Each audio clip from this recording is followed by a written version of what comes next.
Giorgia Temponi in terza corsia, nel 2012 è stata argento ai giovanili nei 100 e 200 stile, in Coppa Komen 2012 oro con la 4% stile, argento con la 4x2 e la finale dei 200 stile.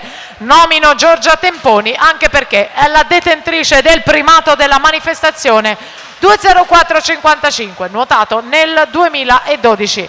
Partenza arrembante di Eleonora Brotto, vediamo i primi 50 con la Grotto, la più giovane, l'unica classe 2000 in acqua che ci prova con un pizzico di incoscienza, l'atleta del Veneto Banca Montebelluna, sotto i 30, 29,79. Vittoria Grotto è la più giovane del parco partenti di questa prima serie, ma anche la più blasonata, infatti ha vinto ai giovanili di Riccione i 200, i 400 stile libero e gli 800.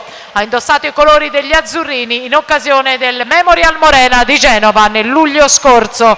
Rimette tutta in linea e d'accordo Eleonora Brotto che prende il comando delle danze a metà gara, 1:01,30 per lei.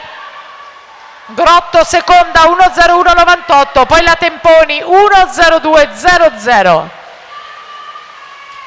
Gara ancora apertissima, è qui che si fa la differenza nel terzo 50 che prepara le atlete allo sprint finale. Brotto davanti con la Temponi che non si arrende. In terza posizione la Marin dalla corsia numero 2, Marin medagliata negli 800 stile libero bronzo ai giovanili. Temponi che attacca nella settima vasca di gara, siamo ai 175, affiancate Giorgia Temponi in corsia 3, Eleonora Brotto in 4, Temponi che passa, si sposta laterale sulla corsia per non lasciare la scia ad Eleonora Brotto, fa valere l'anno in più e si prende la vittoria dei 200 stile libero.